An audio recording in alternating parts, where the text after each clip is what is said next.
ভাই, টাকা পয়সা হাতের ময়লায় দেখছেন? এই তিনটা মাত্র সদাই, এই দেখছেন এই তিনটা মাত্র সদাই 300 টাকার মাল। তো সিন্ডিকেট আমাদের কই নিয়ে গেছে।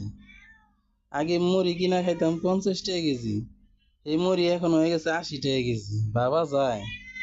আর যে হুইল পাউডারের ফাঁকি আনলাম, এটা 180 টাকা নিচ্ছে 1 কেজির ডে, তাও কোনো কিছু ফ্রি না। আগে তো ফ্রিও আছিল, বুঝছেন? কয়টা সদাই এখানে? মাত্র তিনটা সদাই, তাই এখানে দাম পড়ছে 300 টাকা।